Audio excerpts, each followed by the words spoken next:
Everyone, आज की इस वीडियो में हम बात करेंगे पशु परीक्षक की एग्ज़ाम के अंतिम 30 दिनों में हमें क्या करना चाहिए कि हमारा सिलेक्शन हो जाए। इसके लिए हमें कौन कौन सी रणनीति अपनानी चाहिए, उन सब की हम बात करने वाले हैं इस वीडियो के अंदर कि लास्ट जो 30 डेज हैं इसके अंदर में ऐसा क्या करें कि हमारा सिलेक्शन है वो कोई भी नहीं रोक सके। तो दोस्तों, मैं आज आपको बताऊँगा कि कौन कौन सी रणनीति अपनाएंगे, उन सब के बारे में हम बात करते हैं। तो सबसे पहले बात करेंगे सब इंपॉर्टेंट पॉइंट्स, कौन कौन सी इंपॉर्टेंट पॉइंट्स हमको ध्यान में रखने हैं इन अंतिम दिनों में। तो हमारा फर्स्ट पॉइंट आता है नई चीज़ें न पढ़ें। नई चीज़ें न पढ़ें, ये बहुत ही इंपॉर्टेंट बात है कि हमें जो लास्ट के 30 दिन होते हैं उसमें कोई भी नई चीज़ नहीं पढ़नी चाहिए। अगर आप लास्ट के 30 दिनों में कोई भी नई चीज़ पढ़ते हो तो आपकी तैयारी पर अफेक्ट पड़ता है, आपकी तैयारी में दिक्कत आ सकती है। आपने अभी तक जितना पढ़ा है उनको बार बार रिविज़न कीजिए, उनसे आपकी तैयारी क्या होगी, बहुत ज़्यादा मजबूत होगी। लास्ट 30 दिनों में आपको नई चीज़ नहीं पढ़ना है, जितना आज तक आपने पढ़ लिया है उसका बार बार रिविज़न कीजिए। नेक्स्ट है पुरानी किताबों का रिवीजन करिए। आपके पास जो रिवाइज किताबें हैं आपके पास जो भी, उन किताबों का बार बार रिवीजन कीजिए। रिवीजन से ही क्या होती है, चीज़ें याद होती हैं और उसी से हमारी तैयारी मजबूत होती हैं।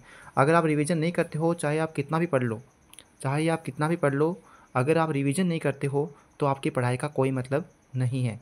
इसलिए बार बार आपकी जो किताबें हैं उनका रिवीजन करो, उनको अच्छे से समझो, उनको अच्छे से पढ़ो और उनसे लगाव करो। तीसरी बात है बार बार प्रैक्टिस कीजिए।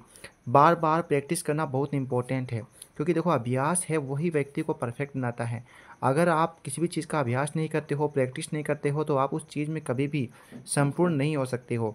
इसलिए आपको बार बार प्रैक्टिस करना चाहिए इन लास्ट दिनों में। उसके बाद में नंबर 4 है ज़्यादा से ज़्यादा क्वेश्चन सोल्व करें। वेरी वेरी इंपॉर्टेंट बात है ये। आपको इस लास्ट 30 डे के अंदर ज़्यादा से ज़्यादा क्वेश्चन सोल्व करने हैं।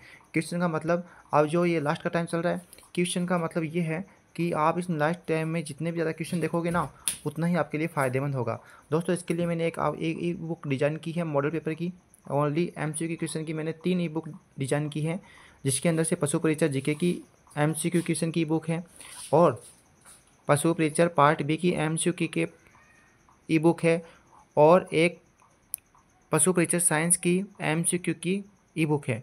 तीनों ई बुक बहुत ही शानदार है, ज़बरदस्त है, परफेक्ट है। काफ़ी लोगों ने पसंद भी किया इन ई बुक को। अगर आपको ये ई बुक चाहिए तो हमारे व्हाट्सएप नंबर है, मैं डिस्क्रिप्शन बॉक्स में दे दूँगा, वहाँ से आप हमसे कॉन्टैक्ट कर सकते हो और वो ई बुक प्राप्त कर सकते हो।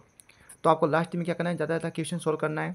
उसके बाद में नंबर 5, ज़्यादा से ज़्यादा टेस्ट दे। सबसे ज़्यादा इंपॉर्टेंट होता है लास्ट के टाइम में टेस्ट देना, MCQ क्वेश्चंस को देखना, ज़्यादा से ज़्यादा मॉडल पेपर सॉल्व करना। उसके लिए मैंने आपको बता दिया कि हमने पशु परीक्षण पार्ट बी के 12 मॉडल पेपर बनाए हैं। तो वो 12 के 12 इतने ज़बरदस्त वाले हैं कि आपको पसंद आएंगे। ठीक है ना। अगर आपको ई बुक चाहिए वो, तो आप हमारे व्हाट्सएप नंबर पर यस का मैसेज लिखकर भेज दीजिए, आपको ये मिल जाएगी। तो क्या करना है, लास्ट टाइम में ज़्यादा से ज़्यादा टेस्ट देना है, ज़्यादा से ज़्यादा क्वेश्चन सोल्व करना है। उसके बाद में स्वास्थ्य का ध्यान रखें। वेरी वेरी इंपॉर्टेंट बात।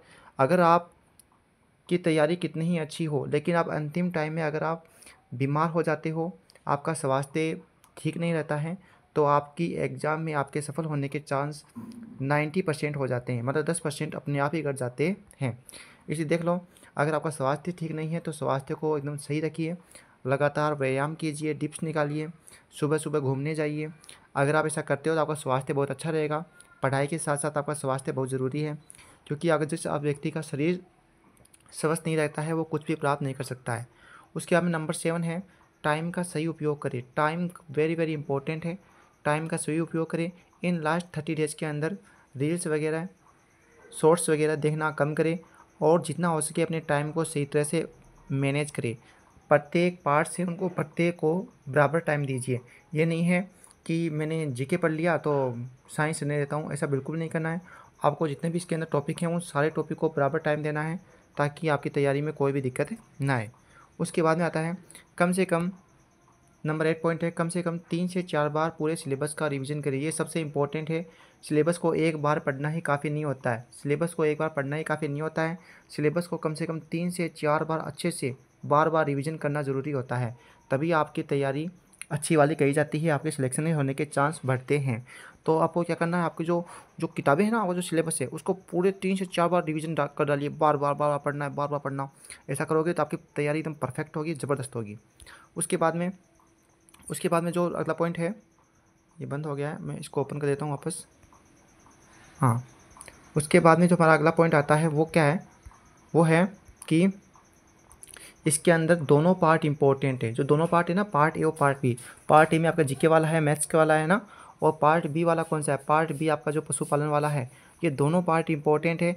जो तो आपको इसको दोनों पार्टों को बराबर अच्छे से ध्यान देना है दोनों पर, ठीक है ना। किसी एक पार्ट को कम मत समझना है, हर टाइम हर जो पार्ट है उसको ढंग से टाइम देना है, ताकि आपकी तैयारी में कोई भी दिक्कतें ना आए।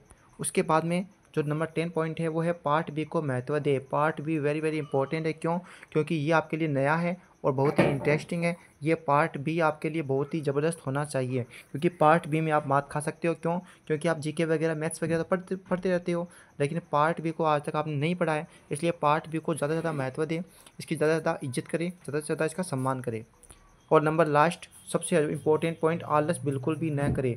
आलस आपके शरीर का सबसे बड़ा शत्रु है, ये आपको कभी भी सफल नहीं होने देगा। आपको आलस बिल्कुल भी नहीं करना है।